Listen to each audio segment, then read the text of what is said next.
Welcome to the 12U Championship, where we've had some dramatics from both sides to get to this point, but we have arrived at this championship moment and what should be an intriguing matchup between ZT Southeast and the Bolts from SBA. We already saw the Bolts in the 10 and under win. Now we'll see if the 12-year-olds follow suit. Lytle will open it up against Bowden on the mound as this one in for ball one. Olivan Bowden getting the start. And it should be a thrilling end to these championships. SBA, the unbeaten team. So they would have to be beaten twice to not win a title. As we welcome in Rick Goff, our tournament director and broadcast partner. And Rick, it is certainly, I know for you, as we wind down toward the end of this week, we've talked about it before today, but all in all, such a rewarding week all the way around.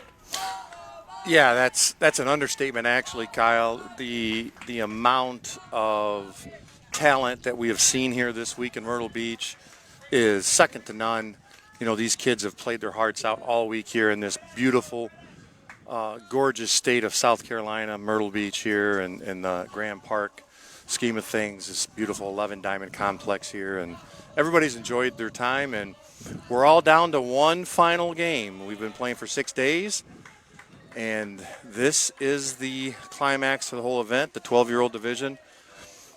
And as you mentioned earlier, the 10-year-old Bolts, basically the little brothers of the 12-year-old team, you know, took home a championship here a few hours ago, and so you better believe that they're going to be holding that over these 12-year-old boys if they don't get the job done here today. Well, so far the Bolts have been awfully tough. ZT Southeast won a thriller of their own to get to this point and trying to keep up that momentum as they have a leadoff base runner as Lytle draws the first pitch walk. And Rick, as we've talked to you throughout the day, you've told us a little bit about the difference between 8 to 10 to 12. What's the biggest difference you see from perhaps that 10-year-old age group when they get up to here to the 12 and under? I got one word for you, Kyle. It's puberty. That is the difference for 12-year-olds across the country. You know, I talk to coaches. You know, it's my job to talk to these guys. I talk to them all season long, coming out of each age group, moving on to the next one. And the biggest thing they tell me, these 12-year-old coaches, you know, I leave them in July of the previous year, and when they come back to us to start winter workouts, you know, Christmas, January, right, they sprouted up 5 inches, 6 inches, and they've gained 40 pounds. And it's just surprising year after year, you know, all of these guys. So the biggest factor at 12U is no doubt is puberty. So Levy trying to do something with a leadoff base runner, and the caliber of play this week has been on display, and it's been a lot of high-quality baseball all week long. And these two teams to get here, no exception. ZT Southeast, who battled their way just minutes ago, trying to find a way to this point, while the Bolts were out here stretching, getting loose, waiting to see who they would face. Dramatic semifinal game between ZT and five-star Mid-Atlantic that just ended in dramatic fashion, a one-run ball game that propelled ZT into this championship game. You know, games like that's got to take a lot out of you, so we'll kind of see what type of energy they bring here in the first inning, and that'll kind of tell you how the game's going to go. You know, I mean, they played for 2 hours in this sun and on this turf, and now they're expected to come back and ramp up all again to do it all over. And that's hard, even for 12-year-olds. I know everybody says, oh, they're young, but it's not an easy thing. breaking ball was a beauty, and a stolen base from Lytle after Levy strikes out, and Percy will now have a runner in scoring position. Did you get the sense, though, from we've talked about your time as a coach, too, as the pitch here darts down and away, and that'll allow the runner to move up over in to third base now. Does it get a sense as a coach, too, you try to build off that momentum? Hey, we got all this momentum. They've been sitting around. We've been there, done that already today. Yeah, I mean, you try to sell it however best you can that the kids are going to buy it. And that's the key. The good coaches can get the kids to buy it, and the average to bad coaches can't get the kids to buy into that philosophy. So, you sit there and you try to tell them, like, hey, listen, you're ready to go. You've already played. You're loose. You're warm. They've been sitting around all day in the air conditioning. They're stiff. They're sore. But, at the end of the day, you got to make them believe. Now, if ZT comes out here and scratches out a couple of runs in the top of the first inning, then absolutely they're going to buy into it and they're going to believe it. This one down the right side, Olsen giving it a run and doesn't have room. And we talked about it in the 11U game. We saw it as a compelling championship there, but it almost ran out of gas as the Revolution from Charlotte fell short. But now from head coach to assistant coach goes Greg Olsen, who has made his hay in the Carolinas as a tight end. Now as an assistant coach with SBA here, watching his youngsters grow up. And that's a lot about what this is about, too. Even an athlete of his stature that has bought into his kids' athletic success and watching them grow and mature in a sport they excel at. Is this up the middle and a diving stop made? Well, looking like an Olsen up the middle, but it's the shortstop and Harson who makes the play. Well, I can tell you this for a fact that Greg has been here for the last 2 years now, and he wants this experience to be all about the boys. He doesn't want it to be about him. Yeah. He doesn't want it to be about his time in the NFL. He's now just a coach like everyone else here, and he wants to be treated as such. And he doesn't ask for any special favors or, does anything, out of the ordinary. He's been great to work with for 2 years, and he like I said, he'll be the first to tell you, hey, this is not about me and this weekend. It's about the boys and the experience that they're getting and the time that they're having. So, he kind of shies away from that stuff and makes sure that the focus is where it needs to be, and that's on the field with the boys. Well, the boys have certainly performed as SBA. Nice defensive play as Hartsit dove up the middle. They captured that last one, this one downstairs. And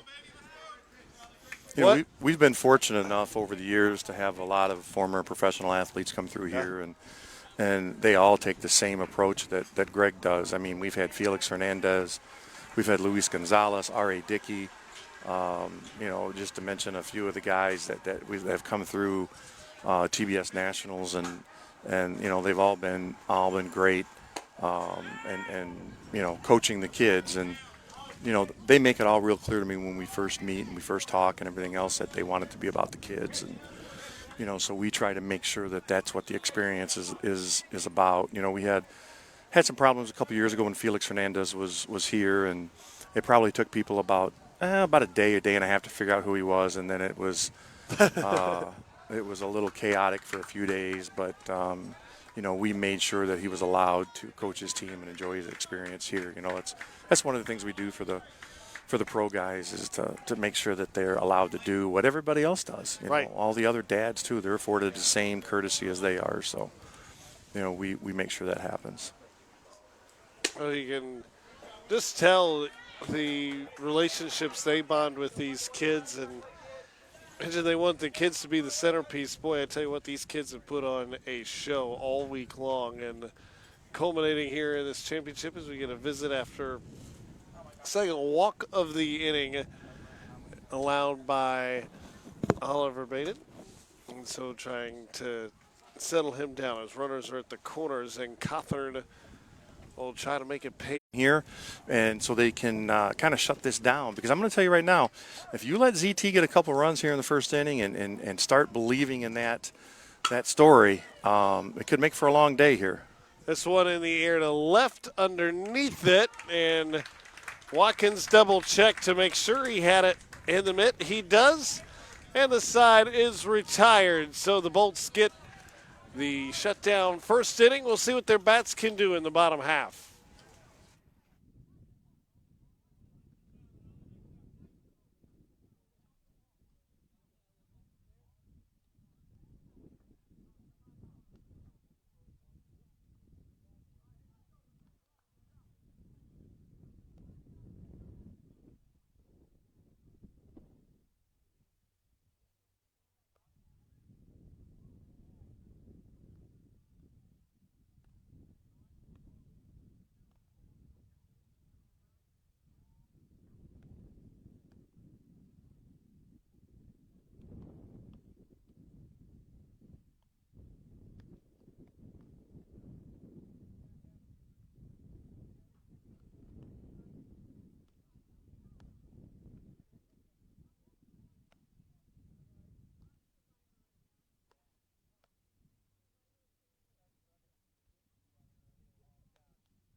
At bats and innings, is this poked the other way? And a good piece of hitting, pitch on the outside corner, took it that way, and Tony's aboard.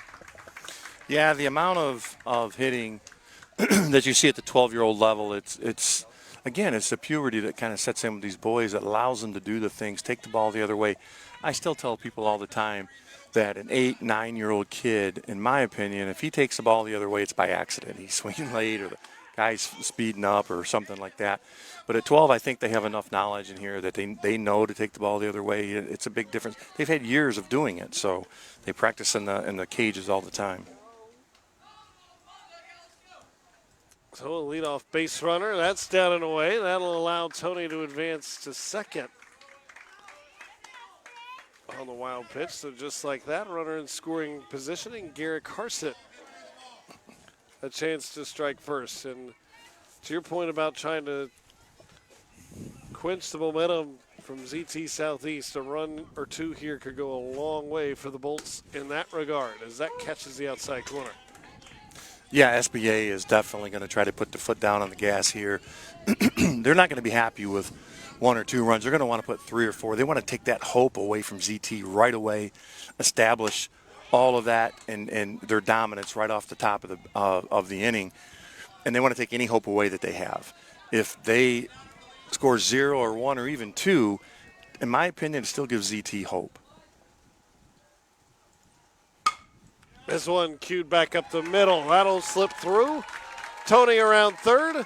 1 on the board for the Bolts from SBA as Harsett singles up the middle. And just like that, it's 1-0 from the Bolts. We mentioned how impressive they have been. And Rick, I know you've gotten a chance to see a lot of these teams throughout the week. And what has stood out when you have seen them play? And they've scored runs in bunches, and they have 1 through 2 hitters here. Just the fact that this lineup hits from top to bottom, that's, people ask me all the time, Rick, what sets apart a high-level major team and, say, a mid-level major team or even a AAA team? What sets them apart? And I tell everybody the same thing. Everybody has, I don't care what team you have, your top 4 is going to be really, really good. And what sets apart ZT or the SBA team what sets those guys apart is what the bench players do and their 7, 8, 9 hitters. That's the difference. Well, how about that throw from behind the plate as Lytle threw a rocket down there, and Harsett caught stealing for out number 1, and we have seen plenty of really good play from backstops all day long, and Harsett adds to that tally. Oh, yeah, and you got to have a good catcher, too. That's a key factor. You got to have a good catcher to shut down that run game, and because if you let teams just circle the bases, you're going to not be very successful. So you got a good catcher back there that can throw out runners. Man, that goes a long way to making you a good squad. And defense helps, too. Yeah, defense helps, too. Well, we talked about in earlier games. Yeah. Makes the pitcher more relaxed, knowing that he's getting that type of support. Nice off speed there, and it's quickly a 2-strike count. The amount of control that these kids have at 12 on Yeah. their secondary pitches is also what sets apart from good teams to average teams. A little low, but picked nicely by Perry, and quickly now 2 are away. So you get the sense, run after the first 2 hitters, you got a guy on, and you get the sense maybe a big inning building, but the caught stealing, now a bounce out, all of a sudden 2 are away. Well, the first 2 batters, if you ask Coach Thompson, I guess it went to script, right? Base hit, get him over, get him in, think, all right, here we go. And then next thing you know, 4 or 5 pitches later, there's 2 outs. And you still just got the 1 run in. So, like I said, if ZT can get out of here with just giving up 1 run, they have to be happy with that. What we've seen from Connor early, he's really worked that lower outside corner of the plate. Been very consistent hitting that area. It looks like that's the game plan, is to kind of pitch away from these guys. I don't know how successful that'll be with them big arms that they're going to get extended, but that's what he's doing. He's working that outside like an absolute pro. Had him out in front of the off speed there, and now another 2-strike count. And something also we've seen critical at any level of baseball, when pitchers work ahead, it opens up so much. And did he get him to chase there? Not quite. No, I think he held up as one of those fastballs. We talked about it earlier. It's kind of up in the eye, so the eyes can kind of see it. You want to chase it. That's experience right there, laying off of that pitch. This one, backup breaking ball, came too far inside as Owen Whitaker tries to extend his first inning. Already a successful inning, having driven in 1 run, have the SBA Bolts. Trying to do what their 10U team did, and that is come away with a national championship. And you do that by putting together at-bats like we've seen from Owen Whitaker. He's fouled off a couple really tough pitches on the outside corner. Fouled off a couple tough pitches. Now, you kind of set him up here. What I do right now is I come in hard on the hands right inside there. They showed him a couple off-speed pitches. Hard in on the hands right here is the way to go. Yep, there you go. See there? There it is. It's almost like you've coached this game before. Bouncing ball to second, throw in time. Well, just like Coach Goff, our tournament director, Rick Goff, says, that gets the bounce out. We head to the second, 1-0 SBA Bolts on top.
So off we go to the second inning as Lancaster will lead it off.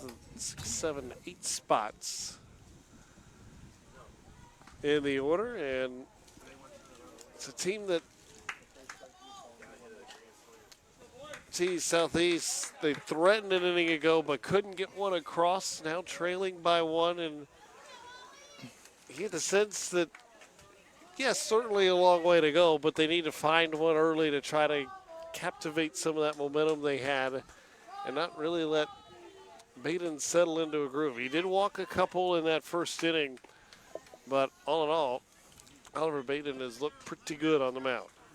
I had a coach that used to tell me all the time, like, I've never seen a team win a game with a score of 0. So, you got to go out there. SBA's put up a run. But I'm going to tell you, if you talk to Coach White over there with ZT Southeast, if he tells you after the first inning he's only down 1-0, I think he'd take it, considering what transpired earlier with the momentum and trying to get the boys back up and how explosive SBA is. I think he would be happy being down at the first inning, 1-0. He'll take that and move on. One down and away, and I think it's a good point too, Rick, as dramatic as the ending of that semifinal was. Sometimes it can easily take an inning or two just to sort of get your whereabouts and realize we're in a whole different situation. And sure, after that, not only mentally but physically taxing game to get to this point was just minutes ago. Well, I don't care who you are. I don't care if you're 8, you're 10, you're 12, you're 20. Something like that, the adrenaline gets pumping, right? And we all know what happens after the adrenaline wears off. Roller to short. They said foul ball right away, so another opportunity for Lancaster, but gave us a chance to see what you've talked about all day and the footwork that you see over there at short. And Harsett showed it off, although foul ball. Teams like these two teams are here. I guarantee you every kid in that field wants the ball hit to them. And you don't always find that, especially at the rec level. There's kids out there who's like, please don't hit the ball to me. Please don't hit the ball to me. But that's not the case with these types of teams. They all want it hit to them. Again, Harsett will get a chance, and this time maybe a little easier play on the field as he makes the play, and out number 1 recorded. It's fun to watch these teams. We saw shortstop earlier today that had real good footwork and did things very smoothly in the whole thing. And those guys are fun to watch. Seeing kids that do this and do it right. Other people out there, especially like the 10-year-old Bolts, for example. The 10-year-old Bolts, I'm sure, see these kids all the time, and they look up to them, and they try to copy them. And we talked about copying major leaguers. But teams that have programs like this, it's within their own program. That the little guys, 9, 10-year-old SBA Bolts, they look up to the 12, 13-year-old SBA Bolts, and they want to be there. They want to be that when they get that age. So that's a pretty cool thing to see. Well, it just speaks to the strength of the program that we didn't have to do that. We didn't have to do that, right. I can guarantee you that's going to happen. Hey, we were on the beach during that second game. Right. Right. So Barry draws the walk, and now Maller stands in. This one misses high and away. And I can promise you that ZT has been playing this game long enough knowing that they don't want to let SBA has been doing this long enough that they don't want to let ZT hang around. We saw it in championship game earlier today. The other team was outplayed for 5 innings, behind for 5 innings. All of a sudden, boom, 1 big inning. They go up. Now they got to get 3 outs to claim the championship. And that's what SBA don't want to fool with. They don't want to get it down to that. So they want to get this lead and get it early and put some distance between themselves and any type of momentum that ZT hopes to accumulate. ZT trying to get it here, trailing by 1. As Maller, and this is that part of the order that, Rick, you talked about. The top to bottom, how successful is the bottom portion of the order, particularly with runners on? As another check over at first. Yeah, in most scenarios, when you face the bottom of the order as a pitcher, you can kind of take a little bit of a breath, throw some fastballs in there, and probably get away with it. But with these high-level stack travel teams, you can't do that. They're gonna get you and make you pay. Those bottom hitters, I promise you, the bottom 7, 8, 9 hitters on ZT and SBA could probably go to almost any team in the country and be one of their top 4 hitters. Big reason why they have gotten to this point in the stage. Runner at first. Stretch delivery. This one hit well down the line and left, and it is a fair ball. All the way into the corner, all the way from first. Barry comes on home, and he scores on an RBI double as Mauer delivers. Well, I tell you what, he couldn't have walked out there and put it down in the outfield any better than that. A lefty showcases bunt, went around, runner goes to third. A shortstop had to get over there to cover with the third baseman playing in. Boy, I tell you what, that's a tough. The wheel play is a tough play for 12-year-olds to pull off. It's almost nearly impossible to pull that off and have it be successful. I'm surprised they even tried it. I mean, they executed it. Nothing was wrong with the execution. Just the runner beat him there. Infield shades in here. As this one cued right at short. And the infield playing in helps get the out and helps hold the runner at third. It's out number 2. Yeah, see, so you see a difference of strategy, what we saw earlier in the day where the middle infield played back, was willing to give up the run. SBA realizes right now runs are probably going to be a premium in this game, so we can't afford to even give up 1 run here in the second inning. They're playing aggressively here on defense in order to prevent that from happening. Well, and from a momentum standpoint as well, hey, we get one, we can get some of that momentum back towards us. We get that third out. And correct. Then we go grab the bats and try to hit again. It's Connor trying to help his own cause at the plate here, and he gets a called strike on the outside corner. Well, I tell you what, the amount of control that both these guys have in that outside half of the plate is impressive. I think when Connor's on the mound, he likes that call out there, but as a hitter, he's like, you can let it come back inside a little bit. This one downstairs, pickoff attempt, and luckily the catcher hit the third base coach with it. And I think they say, yep, the hitter was out of the box, and so that ends the inning. So to the bottom half we go. It is a 1-1 ball game here in Myrtle Beach.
Welcome back to the TBS National Championships, and the Bolts now with a tie game. Bowden Thompson, first pitch swinging, roll to the right side, an extra hop, and it cost him over at second. Cawthorn couldn't handle it, and as a result, leadoff runner aboard, and that's exactly what SBA wanted to see. Leadoff guy get on after the score was tied in the top half of the inning. Yeah, for those at home that might not be aware, they called interference on the batter with a throw down to third base to record the third out of that inning. So that's what happened there. There was a little confusion, but we got it cleared up here. And we definitely we heard a clicking. We didn't know what it was, if it caught the bat or caught the helmet, but we definitely heard something back here. Certainly thought, even just seeing the throw, it was a bit odd that it seemed that far off. Yeah, and there was no complaint from Coach White or even the batter. I think they both kind of knew what had happened and was hoping that it wasn't going to get called, but, this umpiring crew caught it. Jay Delaney to lead it with a runner aboard here. Watches that breaking ball miss on the outside corner. Already pressure being applied from the Bolts. After the first pitch of the inning put in play, mishandled a bit by Cawthorn over at second, and now Delaney with a base runner aboard. And it's a big boy. Bolts trying to put the pressure right back on. Tried to come inside and jam him, and that's flipped down the line, and that's a fair ball. And trying to get to third, he's going to have to slide, and does so. You see some of the advanced teaching that goes on, and even sliding into third base, showing him where to slide into third. Hey, slide to this side of the bag, make it a longer tag. He does. And Delaney, who matches the one from ZT Southeast, dances one down the line of his own. Well, I'm glad I waited to make a commentary there, because I was just saying I don't know if ZT was going to be able to live on the outside with that big kid and getting his arms extended. And I said I might pitch him inside. Well, that's what they did, and he turned on it and put it down the line. Well, right here is a prime example of two different coaching philosophies. Again, you see ZT back in the middle. They're willing to give up that run in order to get the out. Corners were in, but now that all goes away with the bases being loaded. And Bentley Blackburn will come to the dish. Bases loaded. And nobody out. Had a golden opportunity to break this tie. So in this situation, you'll see ZT up the middle. They'll play for a double play. First baseman's way in here in front of the bag. He's going to come home on a ground ball. Third baseman's going to have the option. It looks like what he wants to do.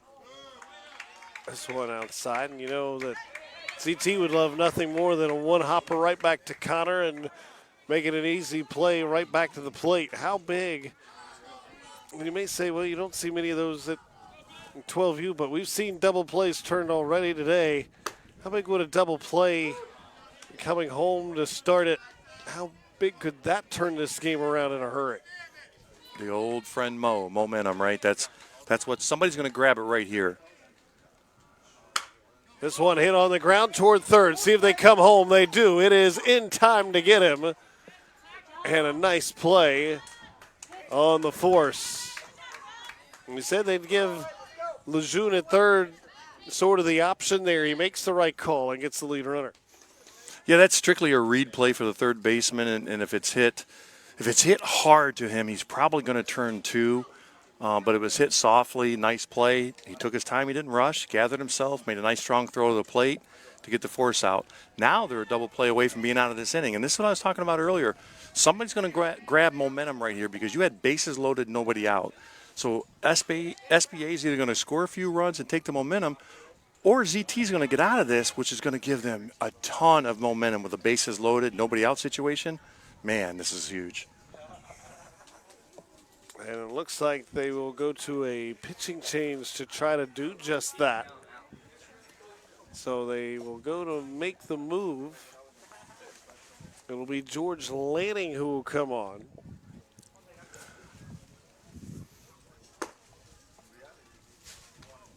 As they got what they felt like they could from Connor, and now Lanning will come in, and boy, a tough place to come into the game. Two bases loaded, one out. But, a ground ball to one of your infielders could very well end the inning. And talk about the momentum swing. Bases loaded, nobody out. If you're the Bolts from SBA, you certainly feel like you got to get at least one here. Yeah, and I bet you if you ask Coach Thompson, he's not going to be happy with just one. He's figuring he's going to get 2 to 3 out of this situation, bases loaded, nobody out. So, it's a big change here on what transpires here in the next batter or two. Certainly early, still in the second inning, but you get the sense perhaps when this game's all said and done, you might look at this at bat to Tate Olson and say this might be one of the bigger bats of the ball game. And yeah, it's a big spot. you mentioned how his dad on his Father's Day, one of the assistant coaches in Greg Olson, wants this to be about the kids. And you look down the third base coach's box, he's sitting on a barrel, feet propped up, watching his kid play ball, as good as it gets. Just like any dad in America would be in this type of spot, just wanting to watch your kid in a spot to succeed. And certainly has that opportunity here, does Tate Olson.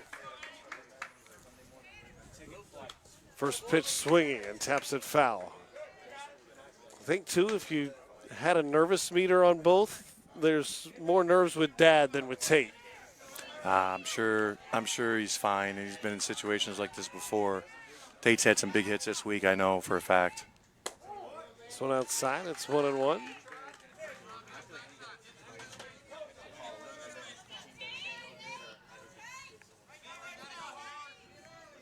So bases loaded.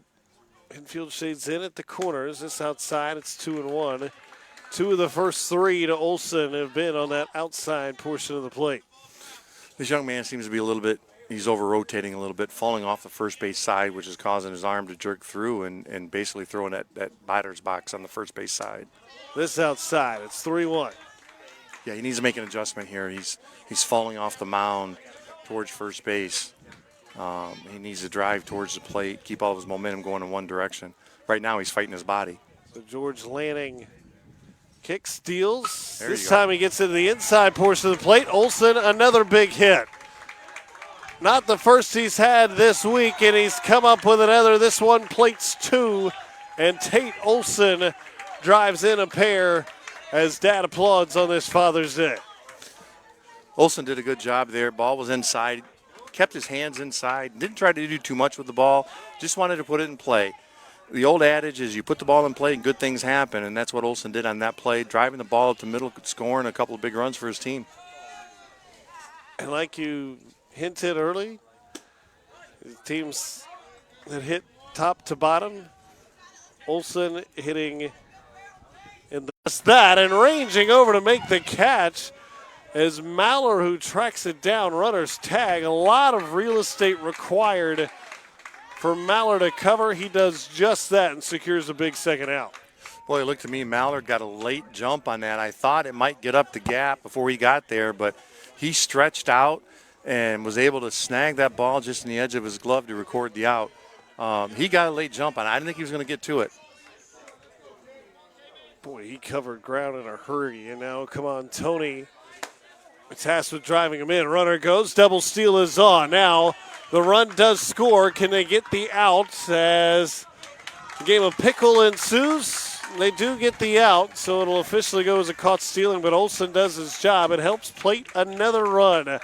And the lead all of a sudden swells to 3 for the Bolts, who scratched 3 across in the home second.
So off we go here in the third inning, and CT Southeast, who seem to capture momentum, scoring one, but three come across here for the Bolts in the bottom of the second. Now it feels like ZT Southeast tasked with trying to get momentum again. This one in the air, left side, and misplayed out there by Watkins.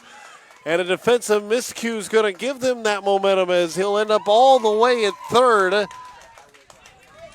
And just like that, a runner in scoring position for ZT Southeast. Well, I'm not sure what happened on that. I don't know if – I know there's a breeze here, and typically in ballparks you get the ball up as high as he did there. The wind will play with it a little bit, but he seemed like he had a beat on it and just lost it at the last second. Well, it certainly seemed like he was under it, maybe overran it a bit, did Watkins. And now Levy punches a strike on the inside corner. And so misplayed out there by Watkins, and now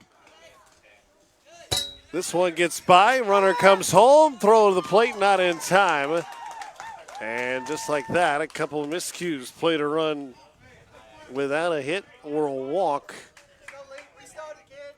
So now almost the coaching point here has to be, Rick, hey, just start over and pretend it's a fresh inning and go back to work. Yeah, Coach White's got to be happy he basically stole a run here and was able to get that across.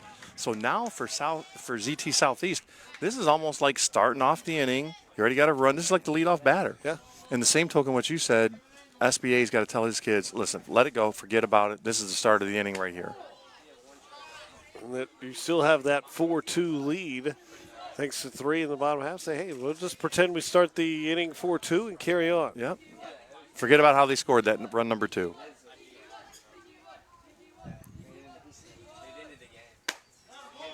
Pops them in on the outside corner, and Levy down on strikes. Second time he's been caught looking. That outside corner has been kind to ZT Southeast and SBA pitching, and that has been really a place we've seen both pitching staffs go, and it results in a punch out. Yeah, they both kind of have the same book on what they want to do here. But I'm going to tell you, with this big boy here, if you leave it out over the plate and you let him get those arms extended, this thing might hit a house. There's some construction up there, so, certainly opportunity there. And saw him taking some practice cuts before the inning started. He doesn't get cheated on many, does Percy. And that one right there for a strike. And that's where you're going to have to work him, is low in the zone. If you walk him by staying low in the zone, I think it's better than making a mistake one up here around the belt, that he's going to be able to get those arms extended and drive it. That one also low, gets all the way to the backstop. Yeah, he's being very careful here with Percy here. You don't want to make a mistake and make it a one-run game here real quick. Percy popped out to short his first time through. That one got elevated. That didn't this work. Ball is elevated. It's going all the way well out of the ballpark. That one given a ride and then some. Rick, you call it. You get it belt high, get his arms extended. It could hit a house. Didn't quite get there, but it certainly cleared the fence. And it's a one-run game. I promise you that it is going to be in the front yard of that house, because it cleared both the 275-foot fence and the 325 fence. We talked about exactly what he didn't want to do. He was staying away from him. He did a great job up until that last pitch, left one up in the zone, and he deposited it. Good thing there wasn't a car going by at the time, because that might have hit that car. Strike inside, and so many times at this age, okay, how do you bounce back? You made a mistake pitch, got hit out of the yard. How do you respond? And a pretty good inside breaking ball right away after giving up the home run. This one misses inside to Lejeune. Well, this is what set the good teams apart, right? How do you respond? How do you come back and kind of dominate and get your established pitching groove back? I don't think, honestly, either one of these teams have a problem with that. They all know this is a game, and things like that are going to happen. You got to put it behind you. You got to put it behind you and focus on what's ahead of you. And this one hit hard and just past Blackburn, the second baseman, and he thought about two, but Pate did a nice job to cut it off in the outfield. So it'll be just the single. I love that, though. I love the fact that he ran hard out of the box, took a hard turn at first base. Any type of bobble out there in the outfield, he's definitely going to go to second base. Hard turn, forces a good throw back in, and he comes back to first base. You don't see that a lot. The last thing you hear is that metal clank, and hits the fence, and he ends up with a long single. And an unhappy coach. It's almost guilty of that in my youth ball days, and was by the time I realized it didn't get all the way out. And the only thing the first base coach told me is he said, "You better not be out at second." That's when you look at him and go, well, I can't be out of second if I stop right here at first. Well, at the time, it didn't appear that he gave me that option either. It wasn't an option. Pickoff play back down to first. He dives in safely. Had to slide, but I got there. You have to do a hook slide to avoid the tag, the swim move, all kinds of things to avoid it. I can't promise it was that graceful. Yeah, we've all been there, right? Pitch outside corner, miss for ball four, so that'll put runners at first and second as Cawthorn and Lejeune find their way aboard. And still worth noting here, just one out in the inning as Lancaster, who bounced out his last time by, comes up, and all of a sudden a one-run game, two aboard, one away, and ZT Southeast not only has their eyes on perhaps tying it here, but shifting the lead again into their favor. Well, I tell you, he seems to be a different pitcher after that misplayed ball to start off this inning. His control seems to have gotten a little erratic. I don't know if he's trying to overpitch now because, like we talked about before, if your defense kind of lets you down, now you feel like you got to strike kids out. And so he's been a different pitcher since that happened. And now a balk, and to your point, he's certainly, Baden doesn't seem as comfortable as he had really the first two innings.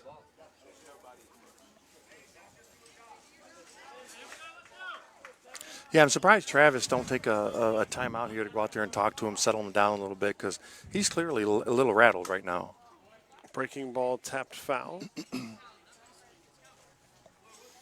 I got to imagine if this gentleman finds a way on base that Travis will be making a mound visit here after this batter.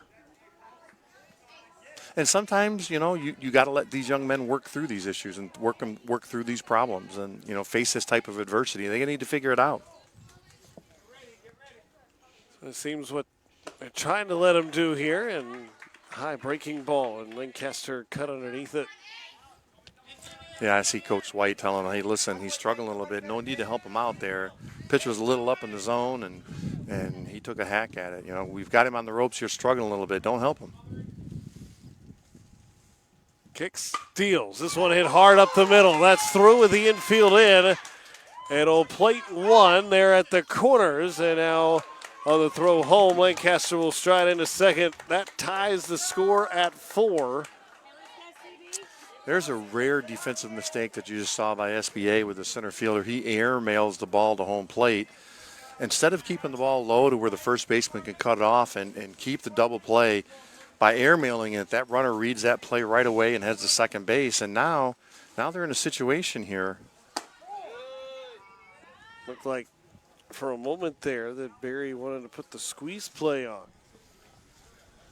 SBA's playing back up the middle, willing to give up this run. They want to get an out. They're trying to stop the bleeding as much as they can and as soon as possible. Bunt's a good one. Only play at first. That one a tough play, but they do make it. With the squeeze successful, Cawthorn comes in to score, and ZT Southeast now has the lead after Barry drives in one on the butt. I know how tempting that is for the pitcher to try to flip that to the catcher to try to get that tag down. But the right play is to go to first base, get the out, live to fight another day. There's plenty of ball game left. If you try to make that play to the catcher and it doesn't work, man, you're in a whole world of hurt there. Well, just make sure you get one and don't make one mistake too. As Maller, who doubled and then stole a base an inning ago, a chance for a big at bat of his own. His team leading by one. Tapper up the middle and taken care of by Baden to end the inning, but not before four come across. It's now 5-4 ZT. What answer do the Bolts have? We'll find out after the break.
TBS will be assembling and taking 5 teams to Mesa, Arizona, December 27th through January 1st to participate in New Year's Baseball Fest. Mesa has 8 all-synthetic fields and a great opportunity for kids ages 10 to 14 to play with other kids from all across the country.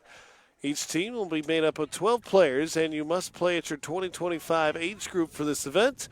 We'll provide jerseys, hats, coaches, 4 teams. There is nothing quite like it anywhere, and no better way to ring in the new year than in style with TBS and New Year's Baseball Fest. For more details, please visit tbsnationals.com.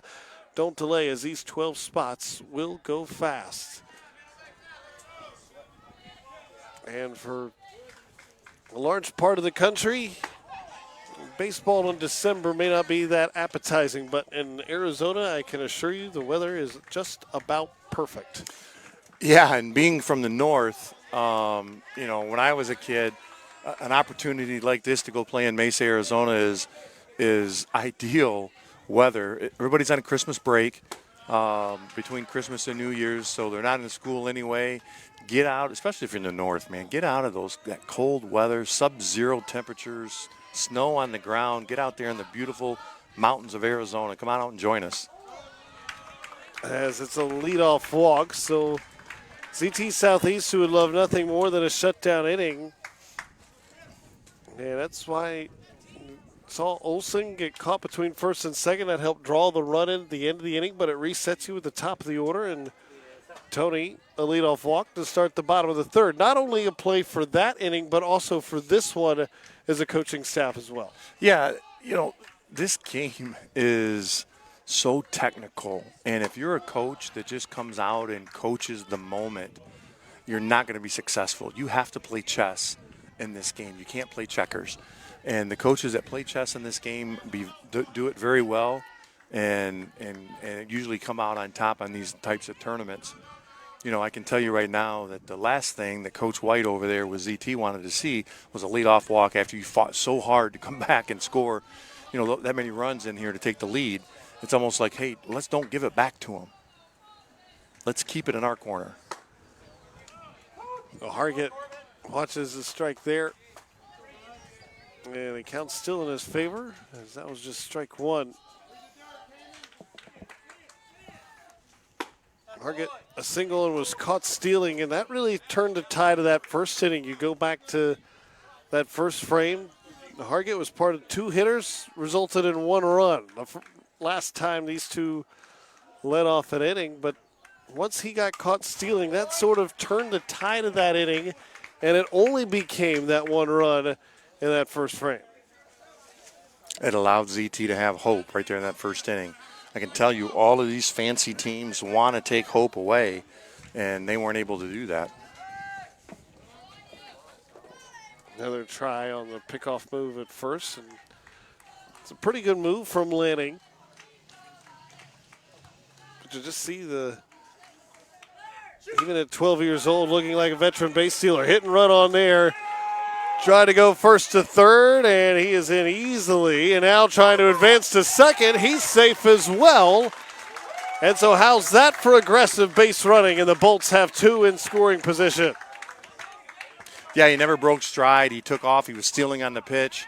He read it off the bat well, never broke stride, went all the way to third. The throw, that young man, this is where the inexperience comes in. The throw needs to go to second base, keep the double play in order. But now you've got this setup here for second and third. And still nobody out, and Blake Keller, the 3 spot in the order, bounced out to short. He wants to rectify that here in this plate appearance. Breaking pitch, tied him in knots. That was a beauty. Well, if he can get a ground ball to short here, again, ZT is willing to give up the run. I think both coaches would take it and be happy. You don't see that often. Into a double with flat-out hustle. Coach has to be happy with that because he did not break stride at all and got into second base with a double that changes again. Now there's no force play. The first 3 in the inning have reached. 2 of them already in. That popped down the line, but foul. Coach Thompson had a thought of trying to flag that one down, then he thought better of it as it went whizzing by him. I've seen some coaches make some good plays in third base and first base coaches' box this week. As this one misses high and away. That shows you the experience by Coach Thompson, though. He was smart enough to realize, I'm going to let that one go. It's the difference between kids and adults, right?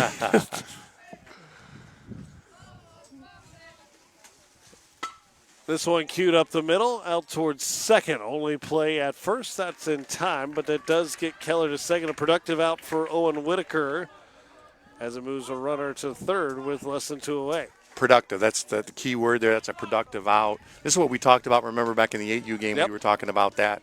Having productive outs and being happy with it. Starting to see it come a little bit more here at the 12-year-old level.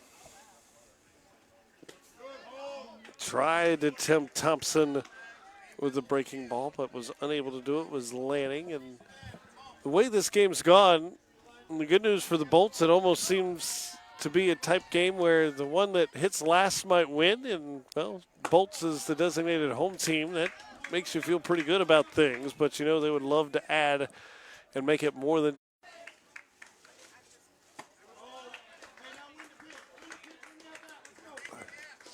At that point, middle infield content on giving up just 1, and big part of that too has to be the way the game's played, knowing runs are going to be scored the way this one's gone. And another big breaking ball, and a little frustration there from Thompson. Believe it or not, that going back throughout, that's just the 3rd strikeout combined in the game so far.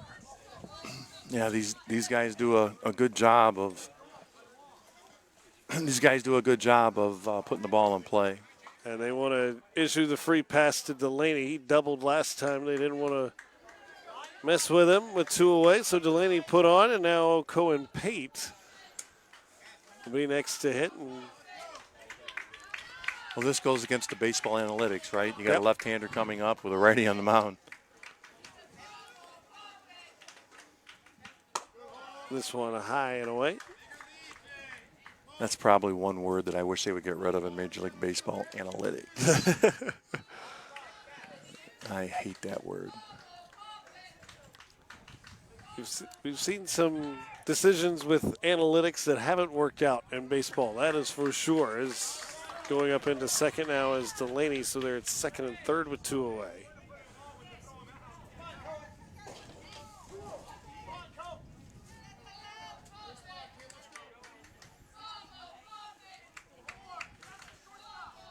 Almost like in baseball, they got analytics for just about everything in any sports. not even sports anymore. I mean, they got analytics for everything in general.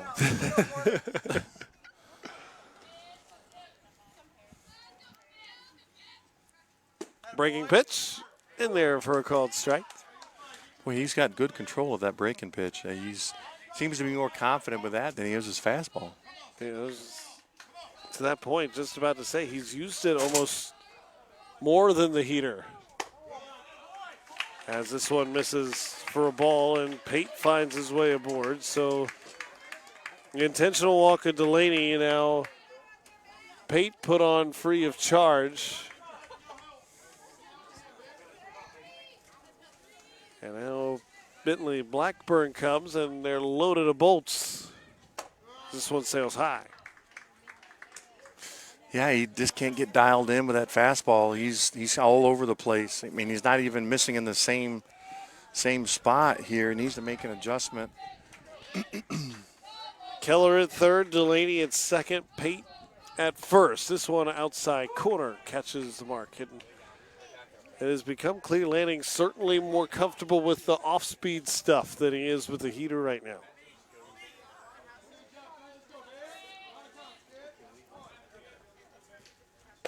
Another breaking ball. That's in there. And Bentley Blackburn had ducked out of the way and it snapped in for a strike.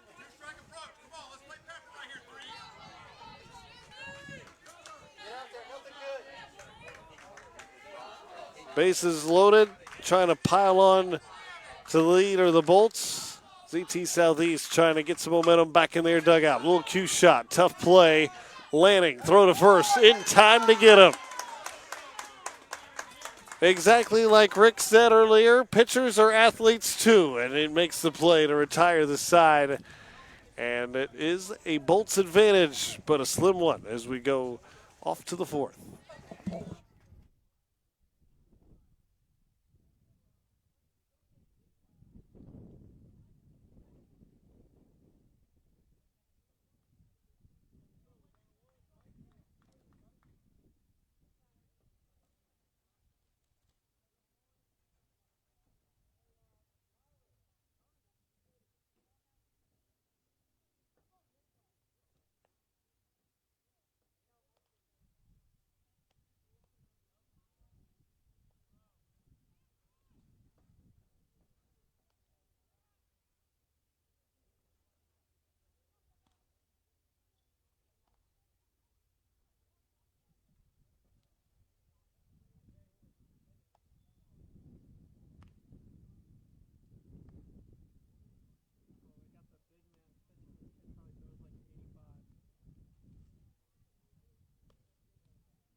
So off we go to the fourth inning. It's the bottom portion of that order. His hand will try to get it started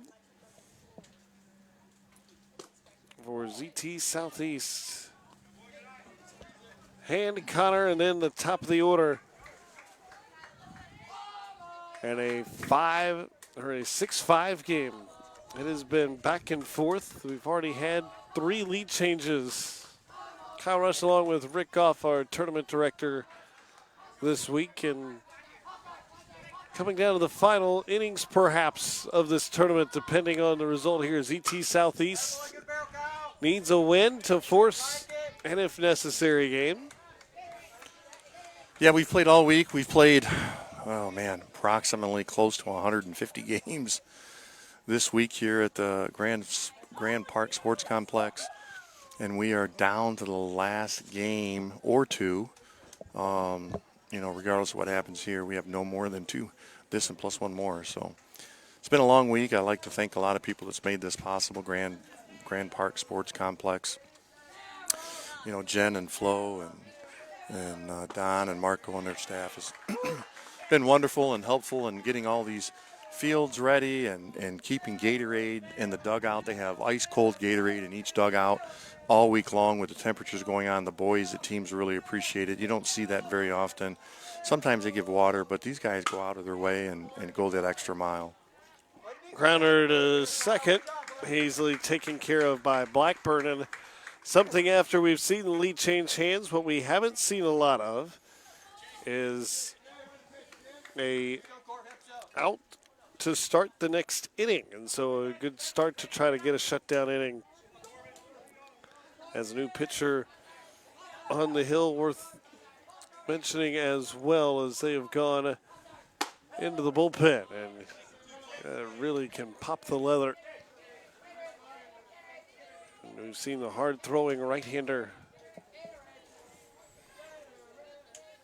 I have some people behind the scenes as well here at my company that work hard and make things possible, make life easy for me. Brooke and Brady, those guys are getting things done behind the scenes that don't get noticed a lot at a lot of these events. And, I want to shout out to those guys as well. Cue shot towards short, throw in time, and Harsett makes it look easy. Connor retired, so a good start for Delaney. And, a few people understand, especially an event of this magnitude, all the little things that have to go right that, absolutely, parents or a team coming to and from the ballpark may not see throughout, but just little things and staging and making sure the umpires, and you mentioned the Gatorades in the dugout, lots of little things have to come together, and it's culminated in this toward the finale. And boy, I tell you what, the star of the show, though, is these kids, and they have put on a show all week long. All week long they've put on a show, and that's what, people want to see, is they want to see these kids and how they perform. And, it's fun. I'm out front a lot. I'm the face of the brand here, and people see me on podcasts and doing these types of broadcasts with you guys here and hear all of that. But, I love doing this. I enjoy doing it, and it takes a village, right? That's the saying. Yep. It takes a village to make things possible, and we have a great village and a great staff that we have at Athletic Sports Group, and I've got some business partners that are absolutely wonderful to allow me to do what I do, and Jim Hadaway and Aaron Flaker. How's that for a shutdown inning? The first 1-2-3 inning of the game belongs to the SBA Bolts. Defensively, they maintain a 6-5 lead as we go to the home fourth.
So the SBA Bolts leading 6-5 will now get an opportunity to try to stretch that lead. And perhaps one of the bigger at-bats of the game came from Tate Olson, who drove in 2 his last time by, and that gave them at the time a 3-1 lead. And then it goes in the book as caught stealing, but that on the double steal danced around long enough to allow his teammate to score. That made it 4-1. And ZT Southeast certainly came back and got plenty of their own and responded with 4 to take a 5-4 lead. The Bolts then answered, make it 6-5. Olsen cues this one out towards short. He has to hurry, and Levy And sometimes you get 2 or 3 opportunities. Sometimes you just get 1. This one back up the middle. It's going to be play. a tough play, ranging from short and making it as Levy for out number 2. How impressive was that at short? Nice play. Showed a lot of range on that ball, tracking it down, fielding it, quick release, getting him by a good step and a half at first base. Made it look easy. So really well done there. And now, come on, Tony, in the top of the order with nobody on and 2 away. And after a game that featured its share of offense here in the 4th inning, it's been ground balls and watching the infielders work on both sides. And ultimately, that's what both coaches want. That's the game plan. That's the game style they want to get involved in. They don't want to get into a slugfest. Although we've seen this week both these offenses certainly capable of that, as Tony couldn't find that one. And comes up empty. And another 2-strike count coming. Trying to make it a quick 1-2-3 inning is Lanning. Another bouncing ball. This time it scoots under Levy at short and will dance in for a base hit. The 3rd time that Come On Tony has been on base today. Yeah, a little bleeder up the middle, just out of the reach of Levy there at short. I'm sure he's probably telling himself, man, I wish I'd have dove for that ball. Well, it'll give Garrick Harsett an opportunity with a runner on and 2 away. As that one right on the outside corner as well. That has been a spot both pitching staffs have lived and had a lot of success with. I've seen a couple hitters with the ability to go the other way and almost throwing it out there and saying, I dare you not to roll over it, and right now the hitters are. Yeah. Kicks, steals. This one hit on a line right at the hot corner. Lejeune says, no problem, I got it from there. That retires the side, and it's still just a 1-run game as we go to the 5th here in the 12U Championship.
So Jay Delaney back to work.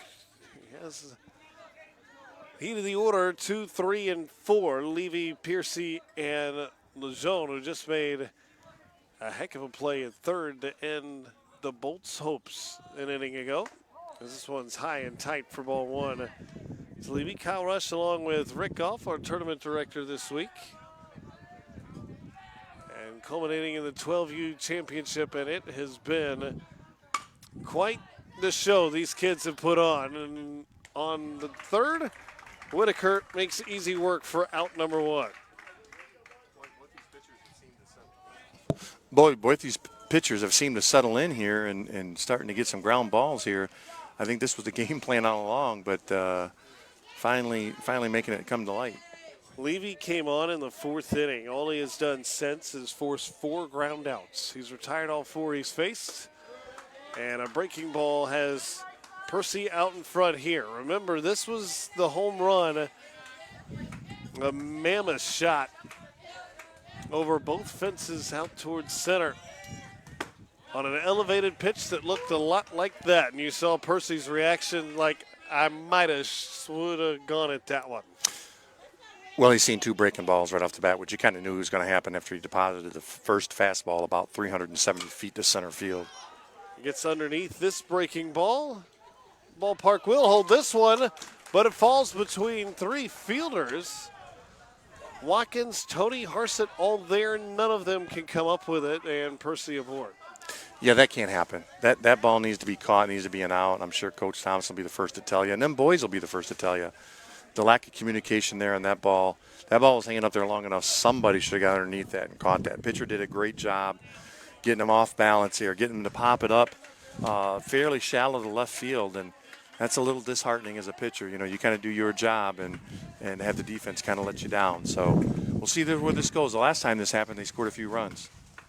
Lejeune, misplayed ball out there. Lejeune a walk and a single today. This one pops the outside of the mid for strike one. Well done there.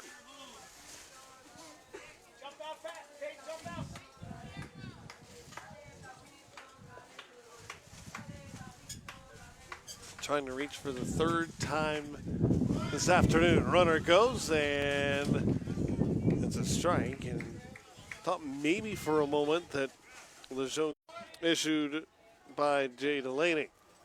And now Cawthorn will try with 2 away.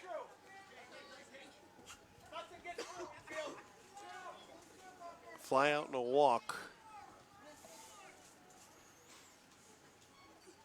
This nearly came in and hit him. A backup breaking ball that almost looked like it might have slipped out of the hand a little bit. Yeah, that one got away from him a little bit.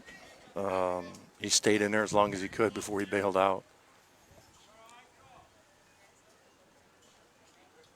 1-0 and will step off. Percy the runner at second. Cawthorn trying to tie the game in a 6-5 game. Starting to get late here in the 5th, knowing ZT Southeast knows they only have this and the 6th to play with as this one sails high.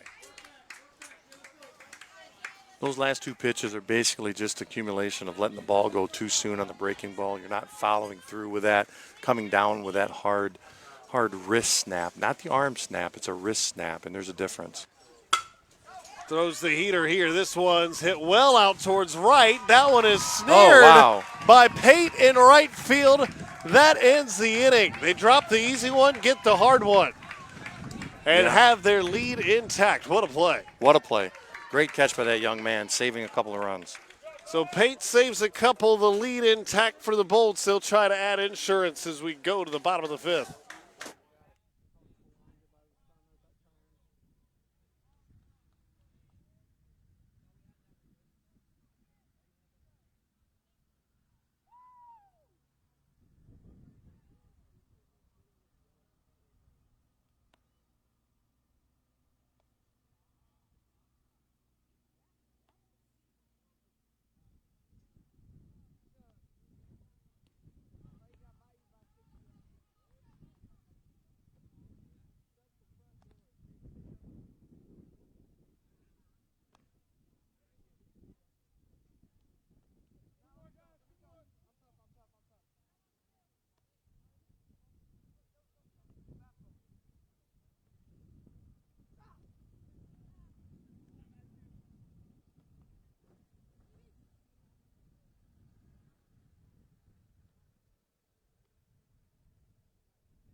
Blake Keller to lead it off. He's 1 of 2 today as the SBA Bolts look for some insurance. It's 6-5 as this one bounced towards the left side. That slips through for a base hit. Keller on board to start the inning. His second base hit he's amassed today, and in a sense not only for ZT Southeast, but a big half inning here. SBA Bolts, you're able to get one of those big innings. You almost get the feeling you can put it away. Meanwhile, if you're ZT Southeast, a quick 3-up, 3-down inning, you feel like you're right there headed to the sixth. Yeah, you nailed it on the analogy right there. This is that's what's got to happen, because SBA right now can taste it. They're 3 outs away from a national championship, and the second one for the organization in the same day. So this is something that ZT has got to put a stop to right here. Whitaker's bounced out twice today, and the runner in scoring position.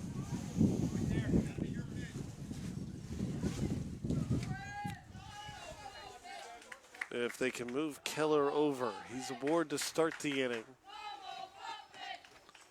Breaking ball hit up the middle. Can they turn 2? No, it's bobbled. It's short. Did they gather in time? No, and both are safe. So a costly miscue there. I think they got him at first. They do get the 1, but certainly looked like they could have had 2 there. Instead, a runner is at second. Small bobble's all it took to get that runner safe at second base. But good heads-up play. Go ahead and finish it out. Get the out at first. So Bowden Thompson staying in, watches the strike on the outside corner. They get him there, and now Thompson reached on an air and then struck out. Trying to add a key insurance run in the late proceedings. Both teams realize that is a huge run out there at second base. When he gets to third, don't imagine you would see the infield play back. This one hit on the ground. And the play to first. No, it gets away, and that allows a run to score.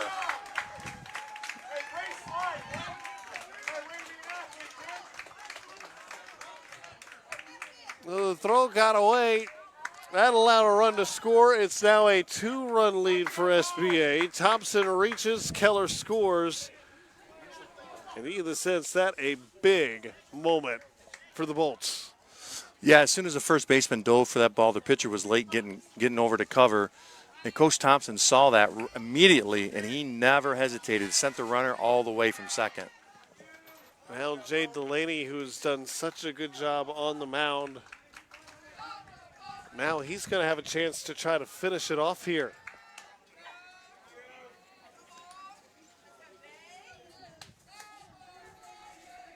How good of a feeling is that as a pitcher? Not only do you see your teammates get you some insurance, and then you get a chance to grab the bat and help your own cause. Runner goes, throw in time. Boy, what a beauty from Lionel behind the plate to get his man. What a quick release, quick transfer. Man, that was impressive for that young man. Gets the ball, gets up out of the crouch, all in one motion, throws it, gets the runner by a step. We've seen some great catching in this game from both sides. Really, you go back all the way to the 8U game earlier this Yeah, morning. that's true. It's been good catching all day long. And perhaps one of the harder positions to play in the sport, and so many things you got to be cognizant of. A lot of people will tell you got to almost be a psychologist with your pitcher at some times, knowing when to go out there and what to say as the breaking ball had him out in front as it's 2-2, and then manage the run game and tag a runner or two out at the plate. I'll tell you, anybody out there thinking about, getting a team, putting it together, most people start with a pitcher or a shortstop. If you want to be a high-level, successful major team, you need to start with a catcher. That's the center piece and the cornerstone of your team is your catcher. This one off the end of the bat, down the right side, foul out of play. That was a great pitch, outside corner, and he did a good job just to be able to foul that one off. And something we've seen not only this game but throughout. Two-strike hitting has come in key for both. And a check swing here, and that nearly poked its way down the line, but it's foul. And another really quality at bat turned in from Jay Delaney, and perhaps when the dust settles here, that's the difference. Some really quality at bats being turned in by these SBA Bolts. Yeah, they're making sure that they're not getting cheated. They're not taking bad swings. They have a great approach, a great mindset when they walk up to that plate.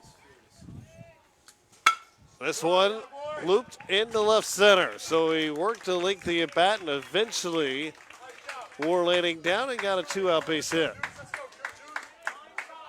Now, how big is that caught stealing of Thompson? Because you don't get him, that's another run. Instead, there's 2 away.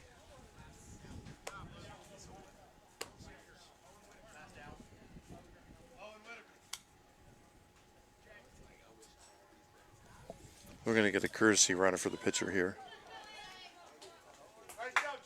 Coach Thompson's batting everybody in his lineup, so it's the last out. Gets to come in and courtesy run for the pitcher. We do that for the pitcher and the catcher. Get him off the bases. Get him in the dugout. Get some water. Get him ready to go back out there. Especially when he's looking to try to finish this one off. Whitaker, who bounced out earlier in the inning. Now Cohen Pate. Couple of walks.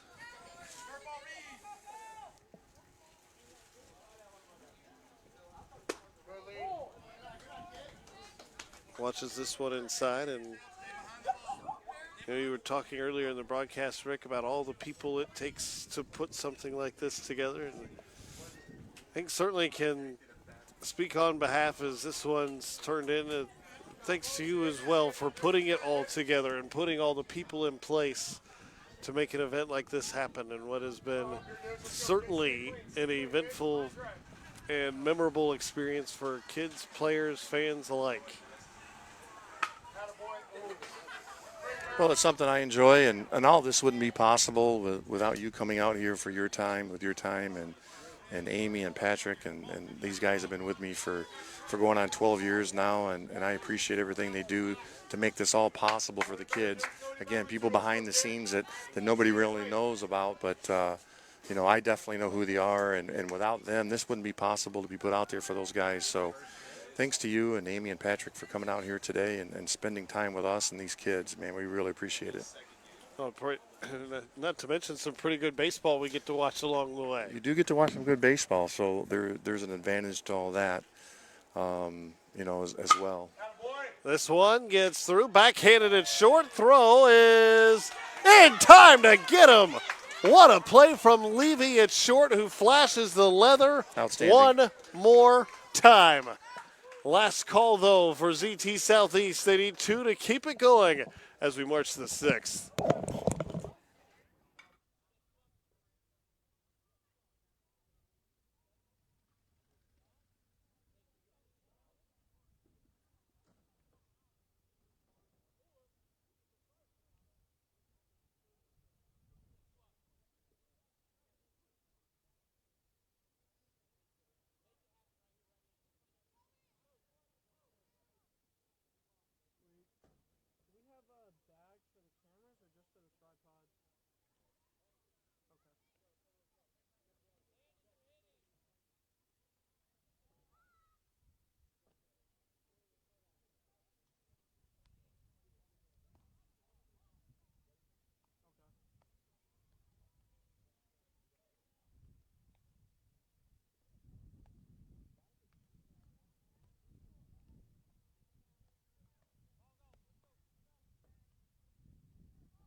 So 7-5 as Jay Delaney climbs back to the top of the rubber. He's pitched 2 complete innings, hasn't given up a run in either. If he can hold them to 1 or less, here in the 6th, they'll be national champs. And get the second one for SBA today, as the 10U claimed a national title earlier. A little flare, and that'll dance into left center. It won't come without some drama as Lancaster finds his way aboard. And on a good pitch, Lancaster deposits it into left center. You know, here at the end of the broadcast, Kyle, I do have one more person that I need to thank, and that's my wife. Yeah, don't forget that one. Yeah, my wife puts up with a lot of things that goes on to put this tournament on. This tournament takes a whole year to put together. We'll go home in 2 or 3 weeks. I'll start preparing for the 2025 edition of the TBS National Championships, and she puts up with a lot of late night phone calls, weekend phone calls during the middle of dinner, and she's a trooper for the most part with all of it. So I definitely appreciate her and what she does and what she puts up with for 365 days. She's a saint. Well, happy Father's Day to you and all the other fathers out there on this Father's Day. We talked about it a little bit earlier. Not many better ways than watching kids play ball at the ballpark on Father's Day. Not too many ways many dads would want to spend it. Well, this Father's Day in particular is extra special for me. I had my youngest graduate high school last weekend, and during the ceremonies, my oldest daughter, Alexis, decided to let me know that she was expecting, and I'm going to be a first-time grandfather. Well, that's awesome. Yeah, so this Father's Day is a little special for me in that sense, and I'm looking forward to her becoming a mom, and I'm looking forward to being the cranky grandfather that sits in the stands and yells at the umpires, you know, so I'm looking forward to those days. You know she's going to be upset when her kid gets away with something she did. You know that, right? That's inevitable. Well, I couldn't do that.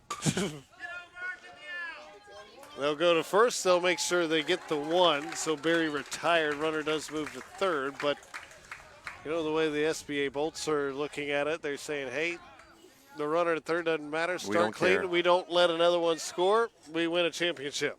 We don't care about that run. You know what? Sometimes the coach goes, you know what, just let them go ahead and score so we can just focus on playing defense. We don't want that distraction over there. That run means nothing. It doesn't mean anything.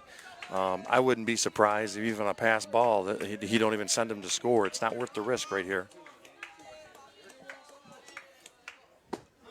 Breaking ball in there. But I will tell you this. ZT boys can swing it, and they're one swing away from tying this game up. Yep. And Mauler bounced out. He's already had a double today. Another one of those would certainly thicken the plot a bit. Make things interesting, as they say. That a called strike. Throw back not in time. And certainly what you can't do if you're Lancaster is risk getting picked off. Yeah, I don't understand that. I don't understand what the reasoning is coming down the line. I got a feeling Coach White down there is telling them, you know, listen, you don't mean anything. Quit doing that.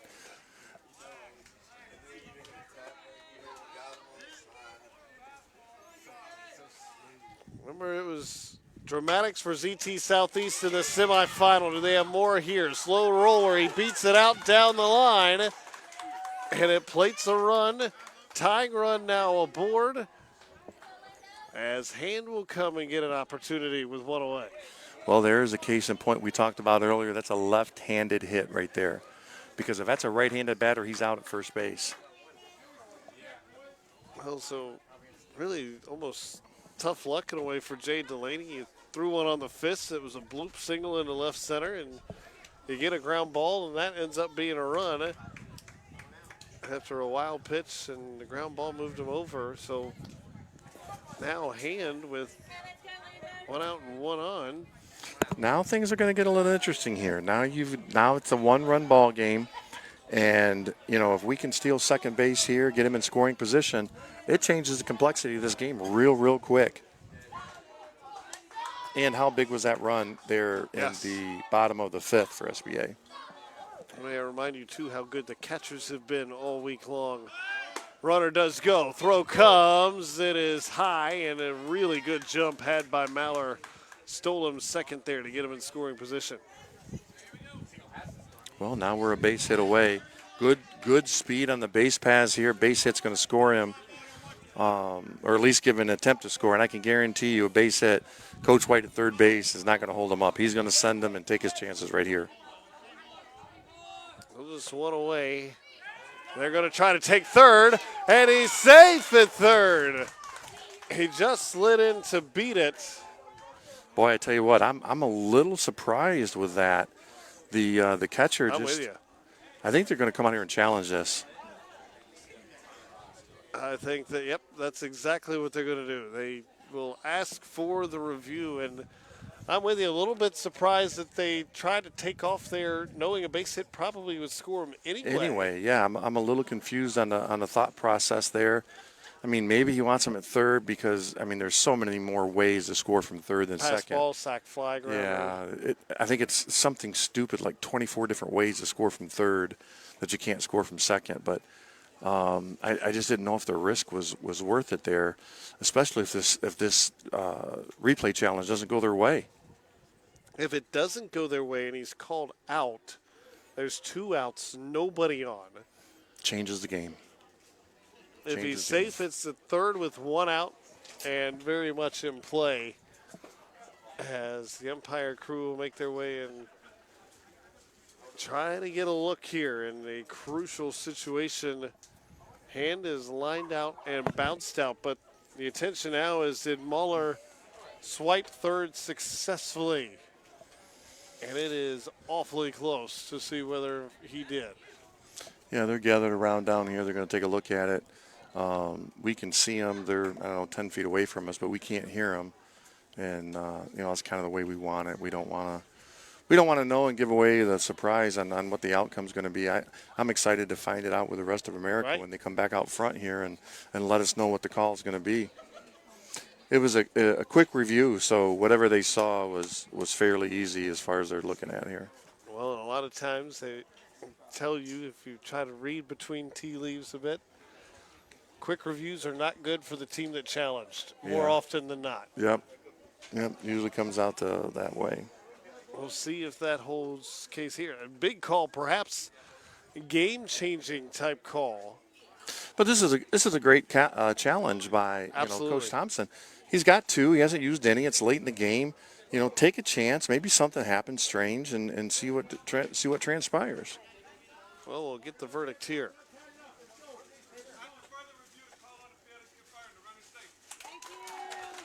So he is safe. It is a stolen base from Muller, and now a runner at third with 1 out. So the risk, at least for the moment, pays off. Paid off, but I'm not sure. I'd be curious to know if he just kind of did that on his own or if he got the sign from Coach White to do that.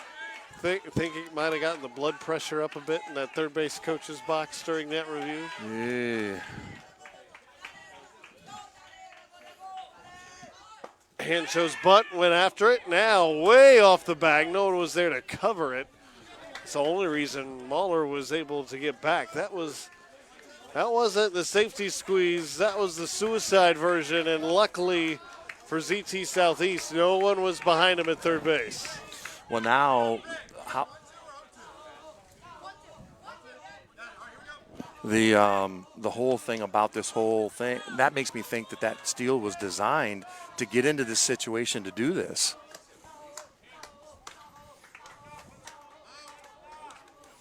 So they count a ball and 2 strikes.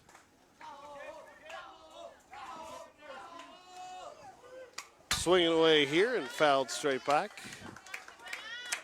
Yeah, 2 strikes or more, and I have to take that squeeze off now because a foul out kind of defeats the purpose here. So that was the reason I'm trying to get some clarification here. If we got 2 strikes now, so he's going to be swinging.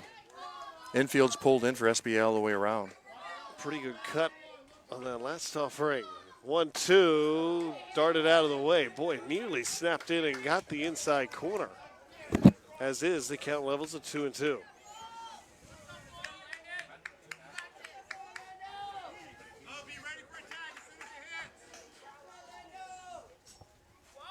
Kick steals. This breaking ball is just high.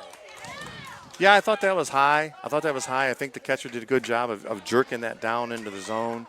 That's a good read by the umpire there. That I thought that ball was definitely high. Certainly looked like it from here. Keller might disagree with you behind the plate as the catcher. I'm sure all the SBA fans are disagreeing as well. Payoff pitch. Swing and a miss. He got him.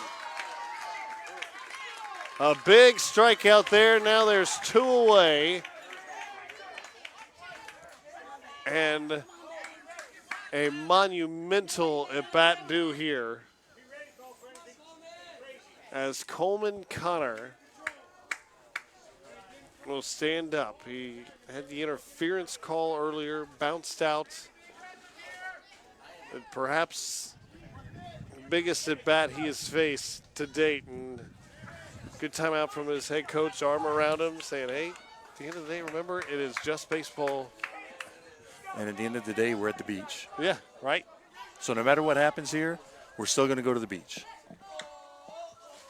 Maybe some ice cream involved on a hot day as well. Ooh, that sounds good. little ice cream action. They got a thing down here called the Mason jar. I don't know if you've ever heard of that. Yeah, the Crazy Mason. Or Crazy Mason. Yeah, I'm sorry. That's what that is. That's ice cream and a half. Oh, that's diabetes waiting to happen. That's what that is. This one fouled away. I think of all the teams that were here this week, not many of the players would mind.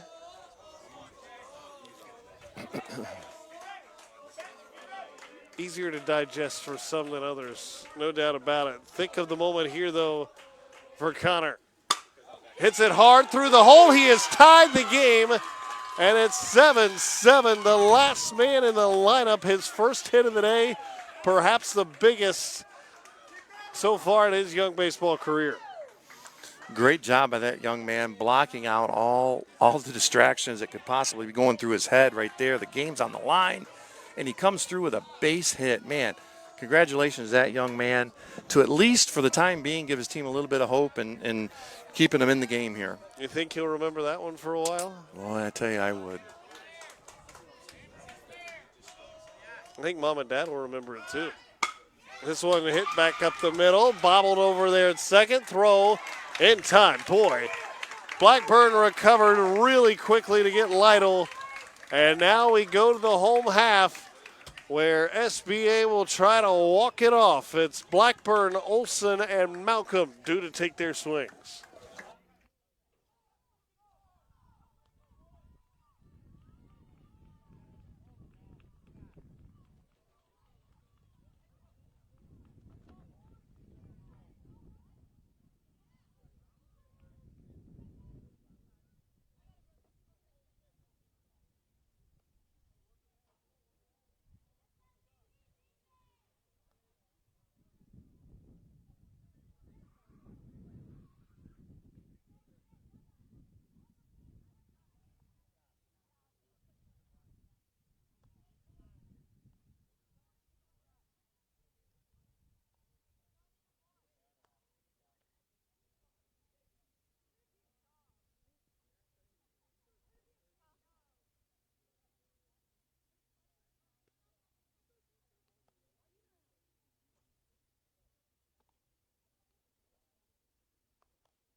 So big moments here is in a tie game. Easton Mauler, who is on the hill, tries to ensure we play a seventh. Both dugouts alive and well. Tied bottom of the sixth. Just as exactly how you'd want a championship to shake out. Yeah, this is drama at its finest here. You know, Tough play to get him, and it's a leadoff base runner. He shoveled it forward, but nobody home, and the runner doesn't try to advance. Blackburn aboard for the first time. You kind of predicted this from the beginning here in about the second inning, that it looked like this game had a feel of whoever was going to bat last. And you're looking like a procrastinator there, because here it is, the last at bats for SBA.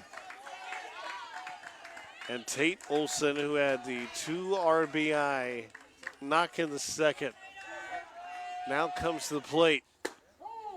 Showcase bunt there. Boy, I tell you, SBA's got to be hesitant to even try to steal second base here. This kid does a great job behind the plate. Bunt down the first That's baseline. a beauty. That's it's a beauty. It's a pearl. They can't get him. Everybody's safe, and now having to dive back. And Blackburn, I think, was trying to argue he got tripped and just laying there, and then realized, wait a minute, I got to get back here. And he just does. So a bunt single from Olson, and how many times in this game alone has he come in big spots? And now I think they're going to try to argue the interference, as saying maybe he wanted to try to go first to third there. So now the umpire's conferring. You certainly saw Blackburn tripped up on the left side of the bag at second, and then had to ensure he got back to make sure he covered the bag and wasn't thrown out. And certainly all the SBA coaches out near the third baseline awaiting a decision from the umpires here.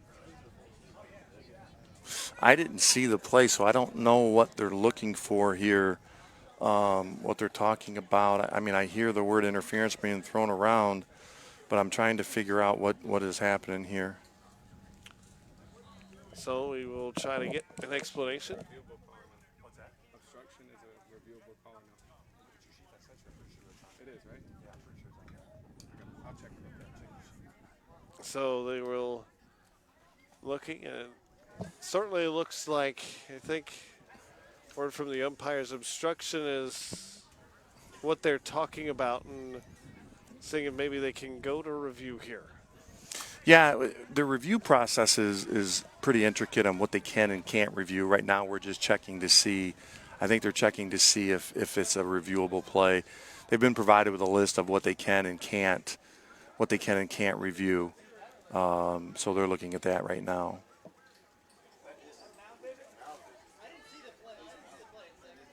So the coach is out there talking with players. I think the umpire conferring, saying, hey, that's a mound visit, as he's out there talking with the entire infield. And certainly with stakes where they are, everyone on edge trying to get clarification.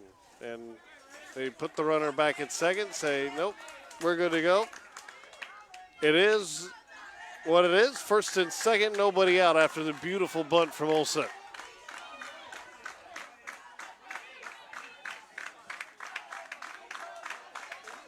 And now Bobby Watkins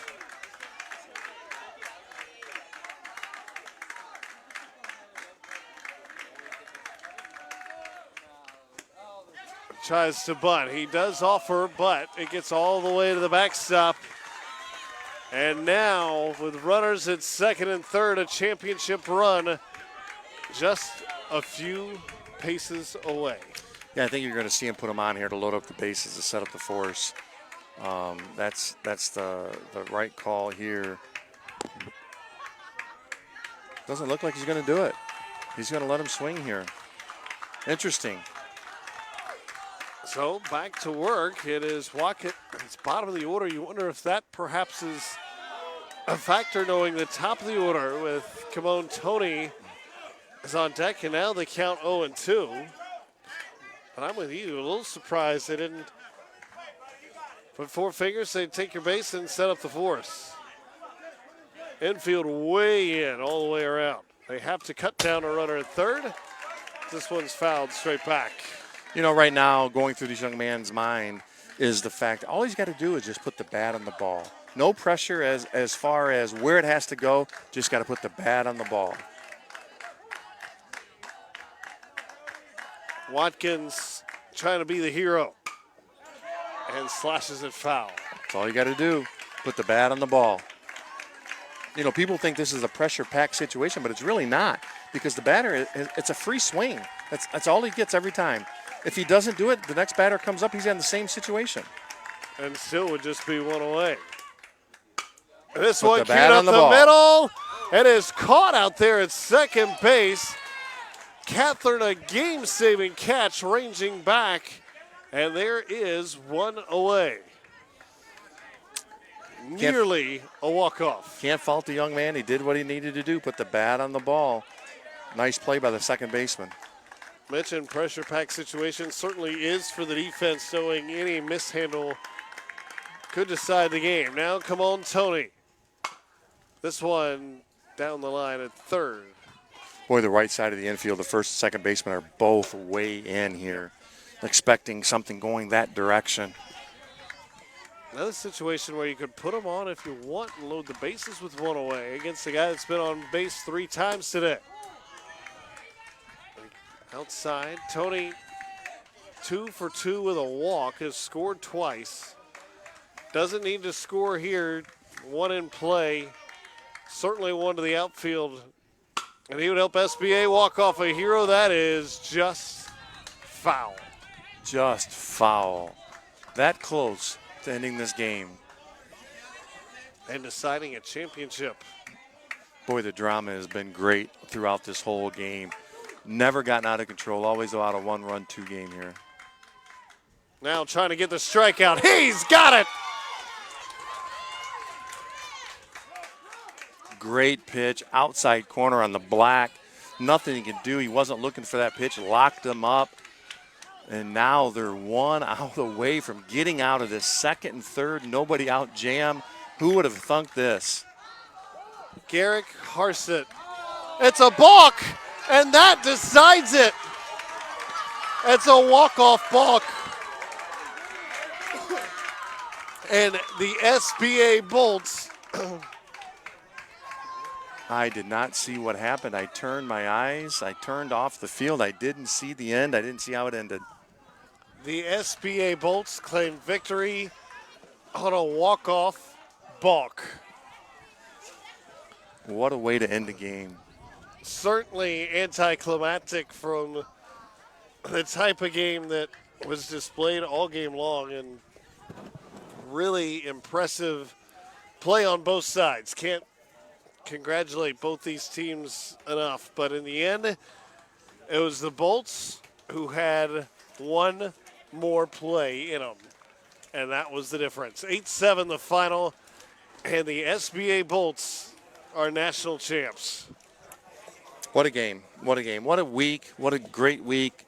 Fantastic all the way around. I can't be happier on how this week went, man. And thanks to all the teams and thanks to everybody. I appreciate it. We'll see everybody in 2025. Well, Rick, thank you. As Rick Goff, our tournament director, has been a big part of this, and a balk that decides it. Mahler, who had just gotten the strikeout to get the second out of the inning, and then the balk brings in the game winner. And as a result, the SBA Bolts capture the 12U Championship, just as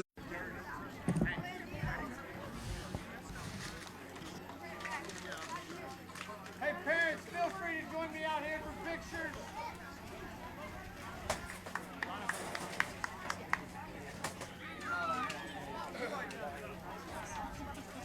Hey guys, get on that line.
Father's Day, all right?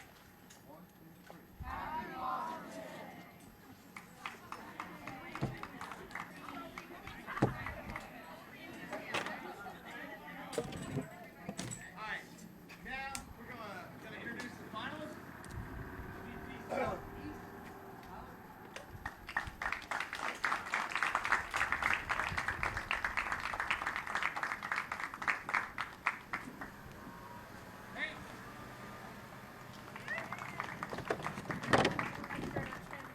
Of course.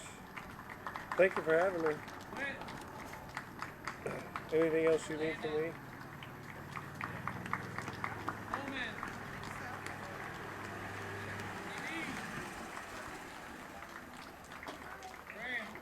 I enjoyed working with you. Maybe when I go to women's basketball up to Georgia State, we'll see you.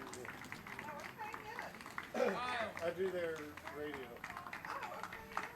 So I travel with them, so I'll see you now. Place I go to. Yeah, I am in the basketball. Fan engagement. Calling the show for fan engagement. Basketball, so I'll be in the booth. I'll be doing our ESPN is at the stadium. Right. All the sports, but I should handle that. Let's give it up one more time for ZT. Nice. I'll certainly give you a shout when I'm over there. Now for our 12U champ, SBA. Did y'all have a safe trip? Hey, we didn't have rain today. That was good. Had a good championship. Yeah. Sort of anticlimactic.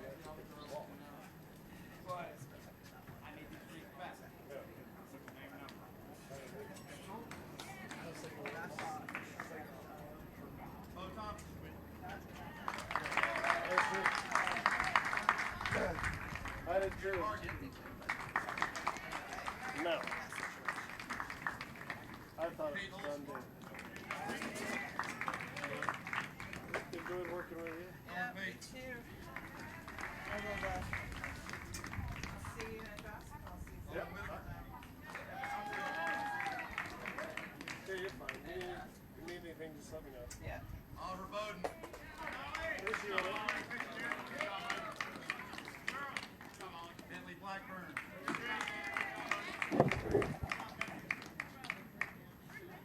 Sam Malcolm.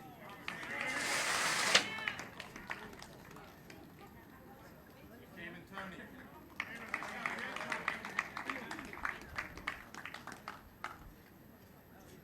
Jay Delaney.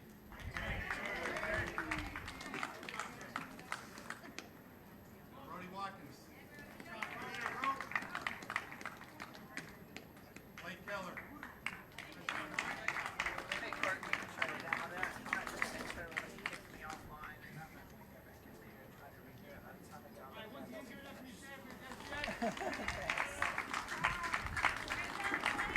Feel free to take as many pictures as you want out here.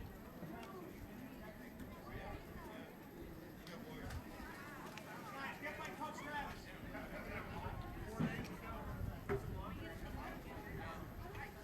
Let's see you reach.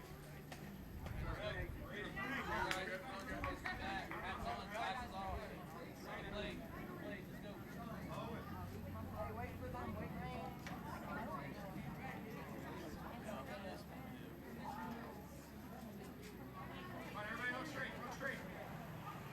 Go straight, go straight, right here.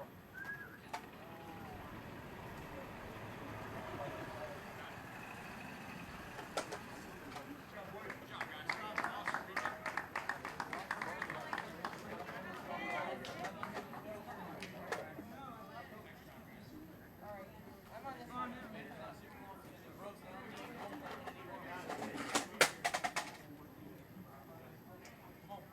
Shoulder to shoulder.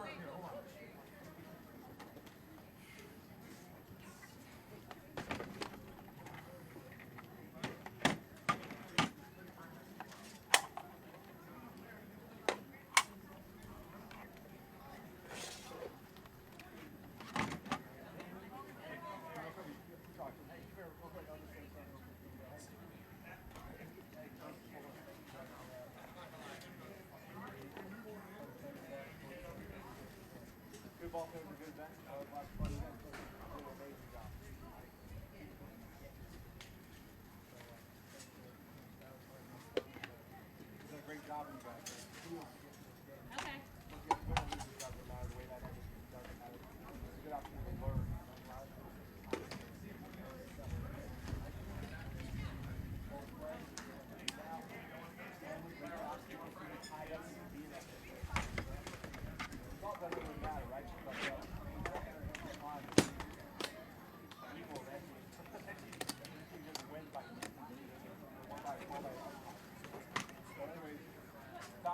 go over with you guys on that situation. Obviously, we don't need